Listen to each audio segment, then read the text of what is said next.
Social media अच्छी चीज़ है या बुरी, इस पर बहस करने वाले बहुत सारे लोग हैं, बहस हो भी रही है। अब इसमें अच्छाई भी है, बुराई भी है, क्योंकि एक तरफा आप फैसला सुना नहीं सकते। लेकिन आज मैं फैसला सुनाने के लिए नहीं बैठा हूँ, फैसला छोड़ने के लिए बैठा हूँ आप लोगों पर। और आज की कहानी की शुरुआत चंद तस्वीरों से। ये तस्वीरें जो आप अपने इस वक्त स्क्रीन पर देख रहे हैं, इसे देखकर बड़ा अटपटा लगेगा आपको, लेकिन ये कोई फैशन शो की तस्वीर नहीं है। कुछ लोग कार्डबोर्ड पहने हुए हैं, कुछ कार्डबोर्ड से अपने जिस्म को ढके हुए हैं। एक शख्स ने तो जाली का पूरा पिंजड़ा ही अपने ऊपर डाल रखा है। कुछ बस में भी हैं इसी तरीके से, कार्डबोर्ड और गत्ते के साथ।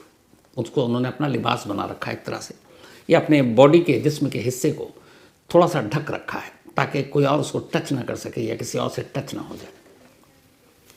कौन लोग हैं ये और ऐसा क्यों कर रहे हैं? ये तमाम लोग केरल के हैं और एक अजीब सा विरोध प्रदर्शन कर रहे हैं। और इसके पीछे की कहानी एक दूसरी कहानी है। तो ये तस्वीरें देख ली आपने। अब आपको एक कहानी सुनाता हूँ और साथ में एक वीडियो जो मुश्किल से 27 सेकंड का है, उसकी पूरी कमेंट्री आपको बताऊंगा।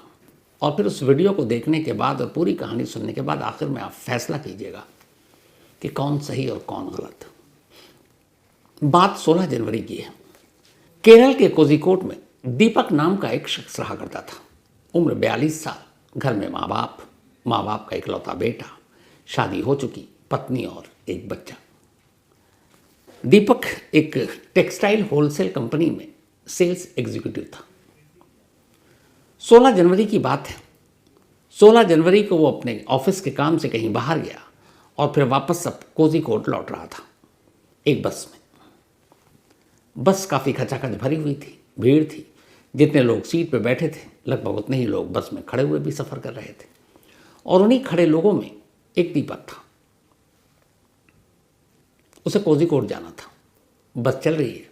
अब चूंकि बस चल रही है तो चलती बस में गड्ढे भी हैं, सड़क ऊबड़ खाबड़ भी है। तो अमूमन जो लोग बस में खड़े होते हैं, आप देखते होंगे कि बस के हिलने के साथ उनका जिस्म भी हिलता डुलता रहता है, जो खड़े मुसाफिर होते हैं। तो यहाँ से इस कहानी की शुरुआत होती है। 16 जनवरी जो दीपक है वो इस बस में सवार हो चुका है। उसके हाथ में शायद एक छोटा सा बैग है। अब यहाँ से हमारा वीडियो शुरू होता है। अब इस वीडियो को आप देखिए और सिर्फ मेरी आवाज़ सुनिए। पूरे स्क्रीन पर इस वक्त आपके अब ये वीडियो है। अब इस वीडियो में आप देखेंगे तो सबसे आगे एक शख्स खड़ा है, घनी मूछें हैं, इसके अलावा चश्मा लगाए है और सफ़ेद प्रिंटेड शर्ट पहने हुआ है। दीपक के ठीक पीछे सर पे कोई स्कार्फ या दुपट्टा डाले एक लड़की खड़ी है और उस लड़की के ठीक पीछे एक और लड़की है जो फ़ोन पर किसी से बात कर रही है। दीपक लगातार या तो अपनी बाईं यानी लेफ्ट की तरफ देख रहा है और या फिर आगे की तरफ देख रहा है। वो अभी तक पलट कर देखा ही नहीं कि उसके पीछे कौन है। उसे पता ही नहीं, पलटता ही नहीं कि पीछे कौन मुसाफिर है। अब आप अगर ध्यान से देखिएगा तो जो दीपक के ठीक पीछे लड़की खड़ी है जिसने स्कार्फ या दुपट्टा सर पर डाला हुआ है, उसका जो दाहिना हाथ है वो बिल्कुल स्ट्रेट सीधा है, यानी बस की खिड़की की तरफ। इसी दाहिने हाथ में उसके एक मोबाइल है जो आपको दिखाई नहीं दे रहा, लेकिन उस मोबाइल की तस्वीरें आप देख सकते हैं, क्योंकि ये लड़की, दीपक और बस के कुछ मुसाफिर जो दिख रहे हैं, ये इसी लड़की के उसी मोबाइल के कैमरे में जो शूट हो रहा है वही दिखाई दे रहा है आपको। तो उसने अपने दाहिने हाथ में मोबाइल पकड़ रखा और उसी मोबाइल से वो शूट कर रही है। बीच बीच में वो लगातार कैमरे की तरफ ही देख रही है। असल में ये लड़की इस वक्त बस के अंदर एक रील बना रही है और यहाँ पर वो उसी की रिकॉर्डिंग चल रही है। अब यहाँ तक तो सब कुछ ठीक है। अब इस वीडियो का फ्रेम बदल जाता है। अब ये है अगला फ्रेम। अब इस अगले फ्रेम को आप ध्यान से देखिए। कुछ देर या कुछ पल पहले तक जो लड़की खिड़की की तरफ दाहिने हाथ को लंबा करके खड़ी हुई थी, क्योंकि शायद उस हाथ में मोबाइल था, अब अचानक बदले फ्रेम में वो लड़की जो है दीपक के ठीक पीछे नजर आ रही है। पहले फ्रेम में दीपक और लड़की के बीच में थोड़ा सा फासला था, लेकिन इस फ्रेम में ये लड़की बिल्कुल दीपक से लगभग सट कर खड़ी हुई है और अब मोबाइल उसके दाहिने हाथ में नहीं बल्कि लेफ्ट हैंड में, बाएं हाथ में, और दाहिना हाथ उसका फ्री है, शायद नीचे की तरफ। तो वो बाएं हाथ से मोबाइल पर वीडियो बना रही है और अब भी उसका चेहरा, उसका लुक मोबाइल की तरफ। दीपक अपनी जगह अब भी खड़ा हुआ है, जो पहले फ्रेम में था तब भी और अब भी, और वो आगे की तरफ देख रहा है या बाएं की तरफ देख रहा है। लेकिन लड़की अब अपना डायरेक्शन बदल चुकी है। अब वो ठीक दीपक के पीछे आ गई है, बाएं हाथ से शूट कर रही है और दीपक और उसके बीच में फासला शायद लगभग कुछ ना के बराबर है। लेकिन अभी दीपक पीछे मुड़कर नहीं देखता। फिर तभी इसी फ्रेम में आप देखेंगे कि अचानक दीपक का हाथ लड़की के साथ दाहिने हाथ से पहले टच करता है। दीपक पहली बार मुड़ता है, देखता है पल भर को और वापस फिर वो सामने की तरफ मुड़ जाता है। और इसी दौरान में बस हिचकोले खा रही है, लोग मुसाफिर हिल डुल रहे हैं। और जब वो टच किया हाथ, उसके बाद शायद बैलेंस या जो भी आप कहें, फिर दीपक का हाथ उस लड़की के जिस्म के किसी हिस्से से टकराता है और फिर लड़की थोड़ा सा पीछे की तरफ या तो गिरने लगती है। ये सब कुछ सेकंड का खेल है। और फिर दीपक अचानक अब अपना सामने देख रहा है और थोड़ी देर के बाद उसकी अब नज़रें नीचे हैं, शायद उसके हाथ में मोबाइल है और वो मोबाइल देख रहा है। लेकिन अगर उस लड़की की तरफ आप ध्यान से देखेंगे इसको वापस, कि जब दीपक का हाथ टच करता है या दीपक उससे टकराता है, लड़की का पूरा ध्यान अब भी अपने उस मोबाइल पर है जिसमें रिकॉर्डिंग चालू है और लड़की के चेहरे पे कोई भाव नहीं है। जब दीपक का हाथ टच करता है तो भी अमूमन ऐसे हालात में अगर किसी अनजान शख्स, या कहते हैं महिला और लड़कियों के सिक्स सेंस बहुत ज़्यादा स्ट्रांग होते हैं, उन्हें पता चल जाता है कौन किस नज़र से देख रहा है, कौन छेड़ रहा है, कौन गुड टच क्या होता है, बैड टच क्या होता है। लेकिन यहाँ पर जब दीपक का टच हुआ तो उस लड़की के चेहरे पे कोई गुस्सा या कोई भाव नहीं है। वो बिल्कुल वैसी नॉर्मल है जैसे शुरू से वो कैमरा देखकर शूट कर रही है और लगातार कैमरा चालू है।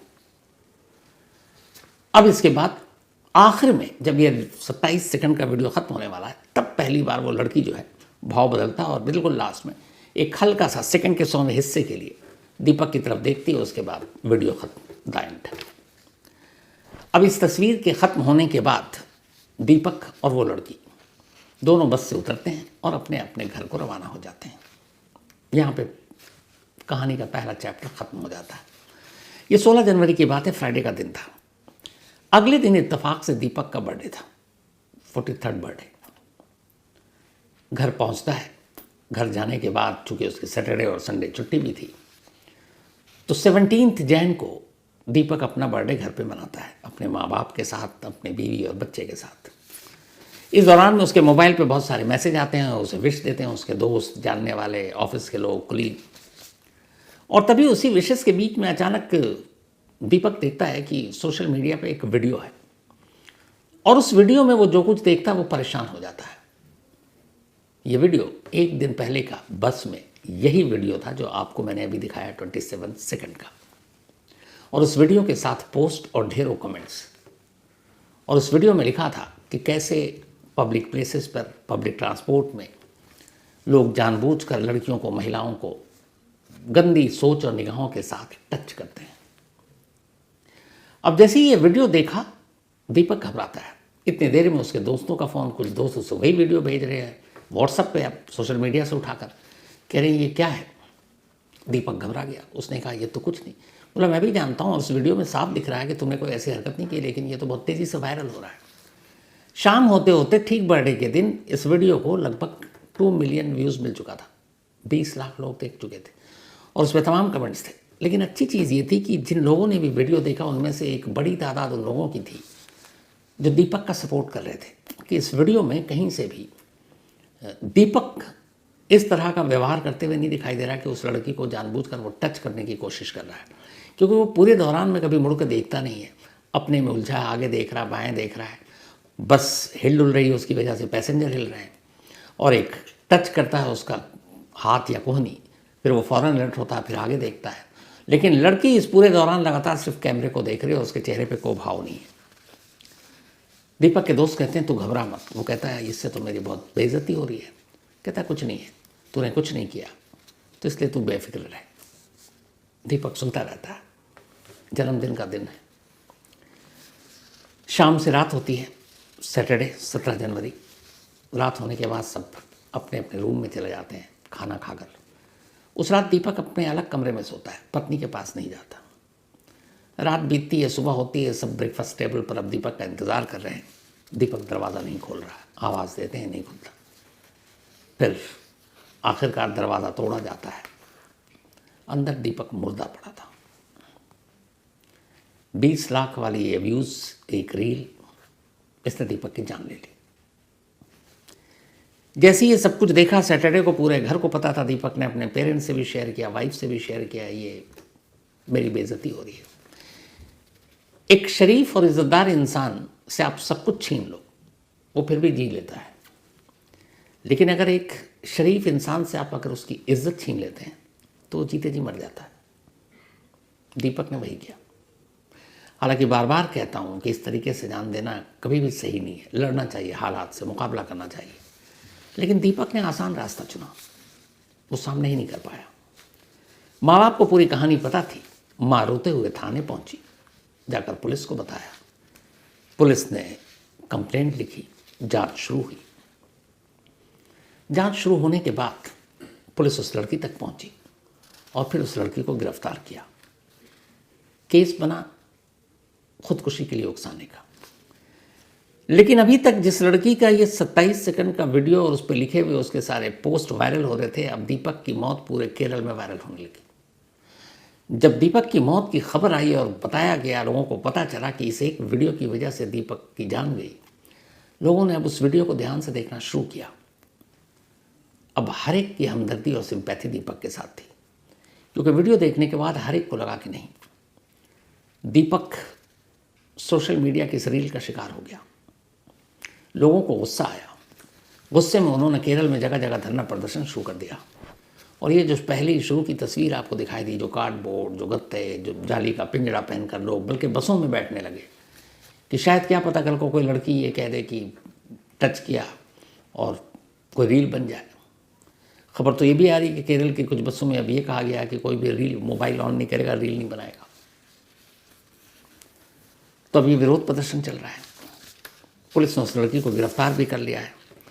अब सवाल ये है कि आखिर ये लड़की कौन है और जिस तरीके से ये वीडियो बनाया उसका मकसद क्या था। तो अब इस लड़की की कहानी, इस लड़की का नाम है शिमजिथा मुस्तफ़ा। शिमजिथा मुस्तफ़ा केरल की ही रहने वाली है। ये पहले एक पंचायत की मेंबर थी, महिलाओं के हक के लिए आवाज़ उठाने की अपने आप को एक्टिविस्ट भी बताती है। शिमजिथा मुस्तफ़ा को रील बनाने का भी शौक है, सोशल मीडिया पर अपने उसके अकाउंट्स हैं।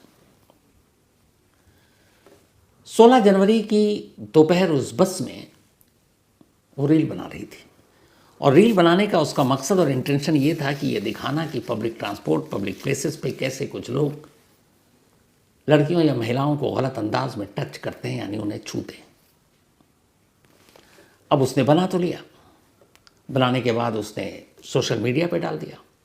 सोशल मीडिया पे कमेंट्स आए, लेकिन ज़्यादातर लोग, बहुत सारे लोग थे जो शिमजिथा के कहने लगे कि हाँ ऐसे लोग होते हैं। लेकिन वीडियो देखने के बाद एक बड़ी तादाद इसके खिलाफ हो गई। उन्होंने कहा कि इसमें तो दीपक का कोई कसूर नहीं और तुमने उसे बदनाम कर दिया। लेकिन तब तक दीपक ठीक था। जैसे ही दीपक की मौत की खबर आई, अब पूरा गुस्सा सोशल मीडिया पर उतरने लगा। शिमजिथा के खिलाफ आवाज़ उठी, पुलिस ने मामला दर्ज किया, अबेटमेंट ऑफ सुसाइड का, खुदकुशी के लिए उकसाने का, और जेल भेज दिया। हालांकि दूसरा फैक्ट ये भी है, मैं पहले भी आपको बता चुका हूँ कि हमारे देश में आज तक एक भी अबेटमेंट ऑफ सुसाइड यानी खुदकुशी के लिए उकसाने के मामले में किसी को सज़ा नहीं हुई। इसमें हो गई कि नहीं पता नहीं। खैर, जब पहली बार 16 जनवरी को ये वीडियो शूट किया बस में, उसी दिन शाम को ही शिमजिथा ने इसको अपने सोशल अकाउंट पर डाल दिया था, मीडिया पर। डालने के बाद बहुत सारे लोगों ने कहा कि लेकिन तुम्हारी तस्वीर देखकर लग नहीं रहा है कि ये आदमी तुम्हें गलत इंटेंशन से छू रहा था। ऐसा लग रहा है कि जैसे वो बस हिल जुल रही है, वो आगे देख रहा, पलट कर कभी देखा भी नहीं कि उसके पीछे लड़की है, लड़का है, और शायद हाथ उसका लग गया, लेकिन इंटेंशन कहीं से क्लियर नहीं होता इस वीडियो में।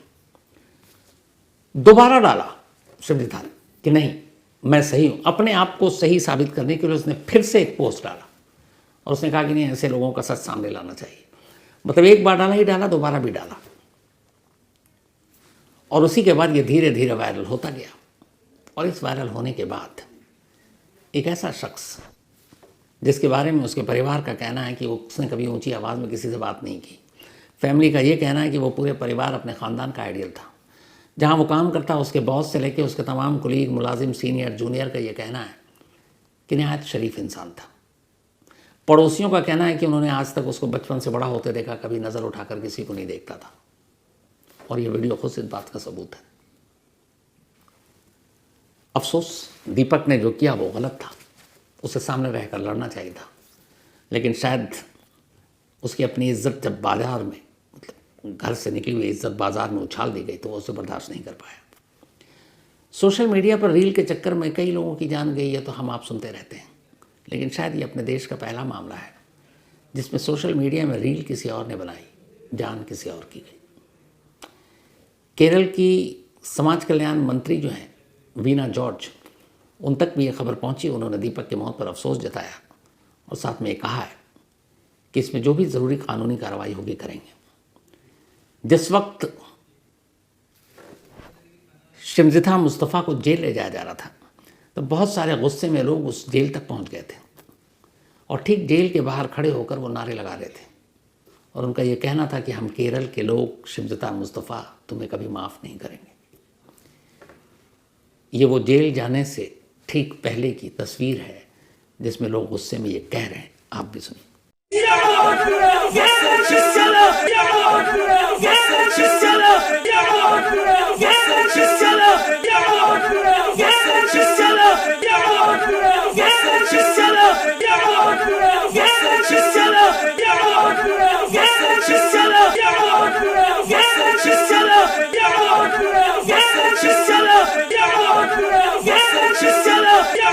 तो ये थी दीपक की अफसोसनाक कहानी।